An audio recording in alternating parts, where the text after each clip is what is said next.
What if I told you that the playbook for almost every manipulative person you'll ever meet was written over 500 years ago? It wasn't written by a psychologist or a modern-day guru. It was written by a disgraced diplomat in Florence, Italy, named Niccolò Machiavelli, and his book, The Prince, has become a legendary and feared guide to power. But here's the secret most people miss. The Prince isn't just a manual for would-be tyrants. It's also a terrifyingly accurate field guide to spotting and defending yourself against the psychological dark arts. Machiavelli, whether he intended to or not, gave us the Manipulator's playbook. Today, we're not going to learn how to be Machiavellian. We're going to do something far more powerful. We're going to arm ourselves. We're going to dissect 3 of the most potent dark arts straight from his work, explore the subtle tactics they use in the modern world, in your office, in your social circles, even in your relationships, and I'm going to give you the exact psychological shields you need to make yourself immune to them. This is your advanced masterclass in psychological self-defense. Let's begin. Dark art number 1.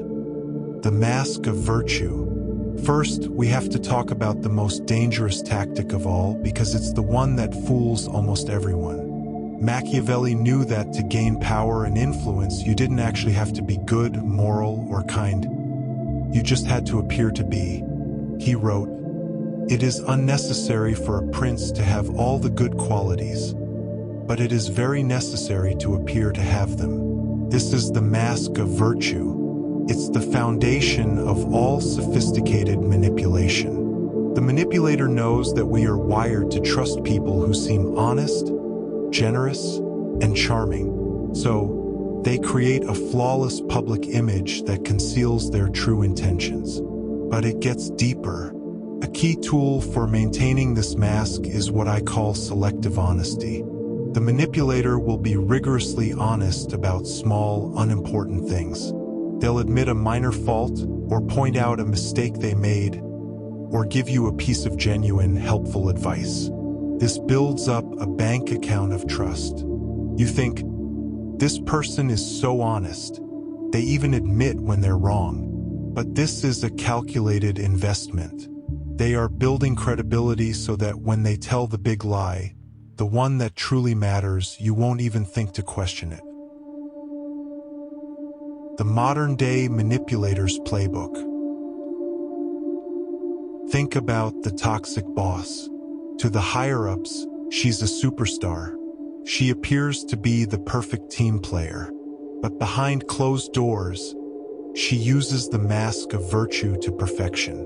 She'll take credit for your work, but then publicly praise you for your diligence on a minor aspect of it, making you feel both robbed and strangely validated at the same time. She pits co-workers against each other, but frames it as encouraging healthy competition.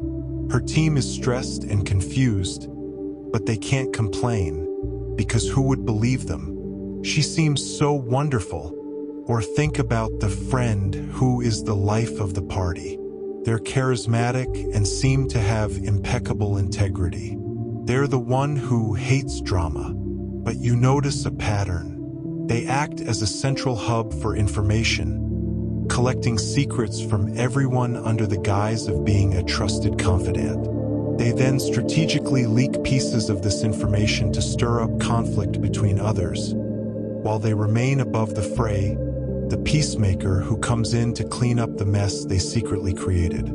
Their reputation as a great person is a fortress of deniability. So how do you fight a ghost? First, trust patterns, not apologies or grand gestures.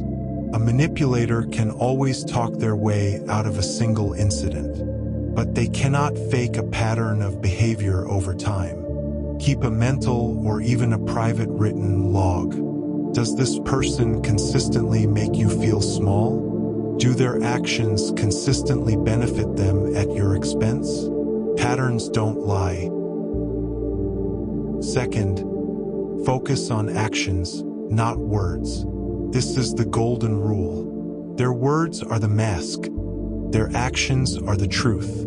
A manipulator has a Grand Canyon-sized gap between their stated values and their actual behavior. Your job is to ignore the soundtrack and just watch the movie. Third, be wary of unearned intimacy. Manipulators often fast-track relationships. They'll share deep secrets with you very early on, making you feel special and trusted. This is often a tactic to make you feel obligated to reciprocate with your own vulnerabilities, which they can later use as leverage. Genuine trust is built slowly over time through consistent, reliable actions. Be suspicious of anyone trying to rush the process. Dark art number 2, the economy of cruelty. This brings us to one of Machiavelli's most infamous ideas. It is better to be feared than loved, if you cannot be both. The modern manipulator doesn't need a sword to make you fear them. They use emotional and social weapons. A key tactic here is manufacturing scarcity and crisis. Machiavelli observed that a ruler could unite people and solidify power by creating a common enemy or a sense of constant crisis.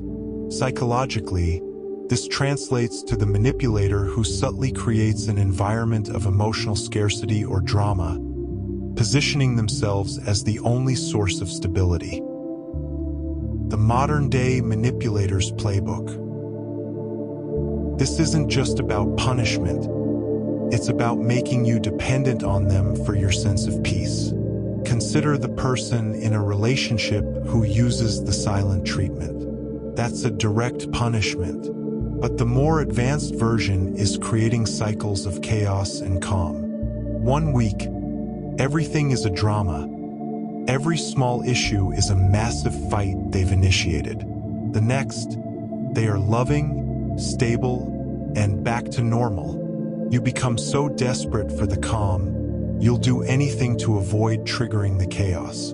You learn to walk on eggshells not just to avoid punishment, but to earn the reward of peace.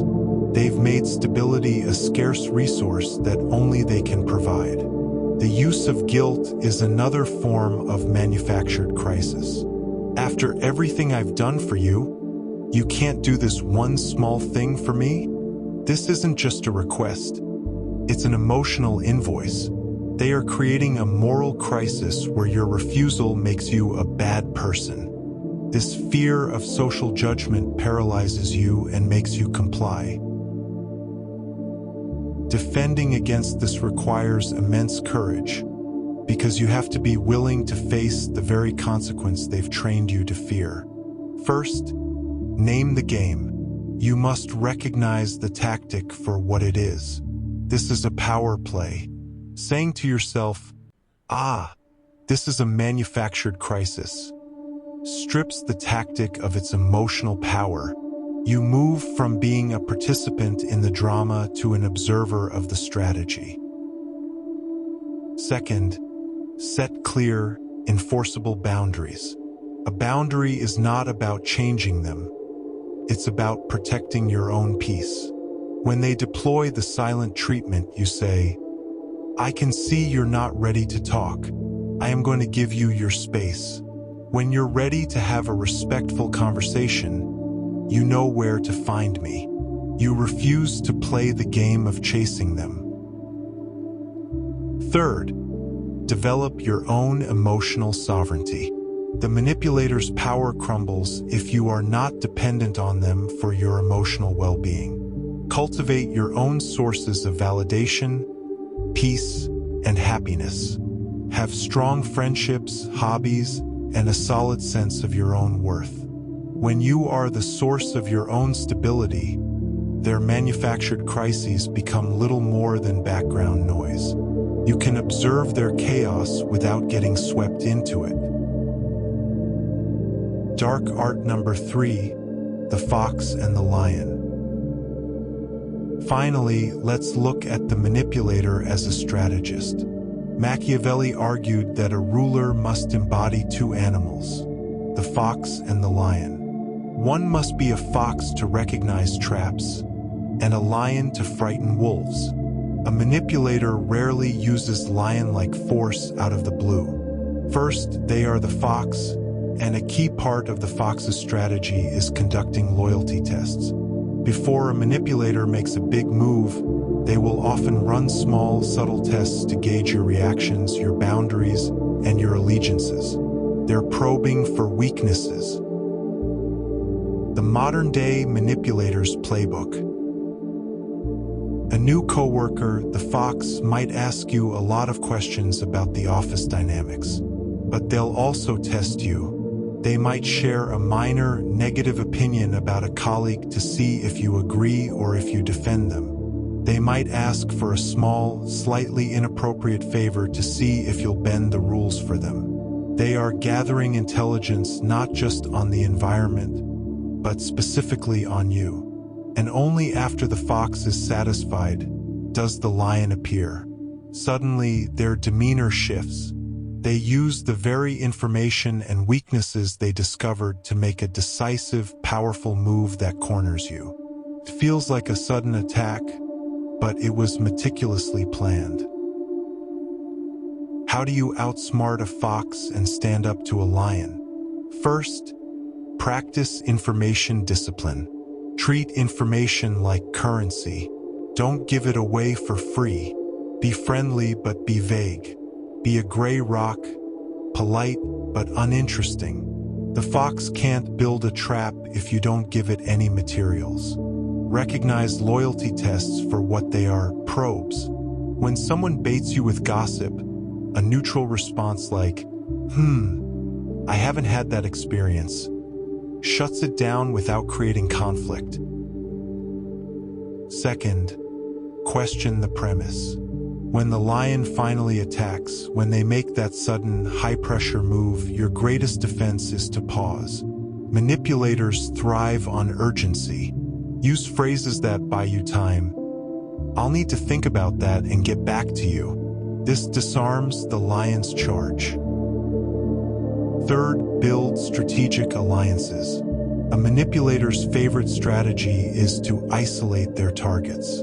They are far less effective against a united front. Build genuine, trusting relationships with your other colleagues, friends, or family members. Communicate openly and honestly with them. When a manipulator realizes you have a strong support network and that their targets are talking to each other, their power is dramatically reduced. They can't maintain different masks or play people against each other if everyone is sharing notes. The mask of virtue, maintained by selective honesty. The economy of cruelty, driven by manufactured crises. And the strategy of the fox and the lion, executed through loyalty tests. These aren't just 500-year-old ideas. They are the psychological blueprints for manipulation that are alive and well in the 21st century. But here's the powerful, final truth from Machiavelli's work. His greatest gift wasn't a manual for tyrants, but a spotlight. He exposed the mechanics of power so that those who are good, those who are just, could understand the game. You don't have to play the game. You don't have to become a manipulator to survive. But you absolutely 100% need to know the rules, because awareness is your shield. Understanding the playbook is your armor. Never be a victim of a game you can learn to see. Now I have a question for you, and I want you to be honest in the comments. Which of these tactics, or the more subtle subtactics, have you seen used most often in your own life? Sharing your experience helps us all learn to spot these patterns. And if you're ready to keep exploring the psychology of power, influence, and the human mind, to keep building your mental armor, make sure you hit that subscribe button and turn on notifications. You won't want to miss what's coming next. Thank you for watching. Stay sharp.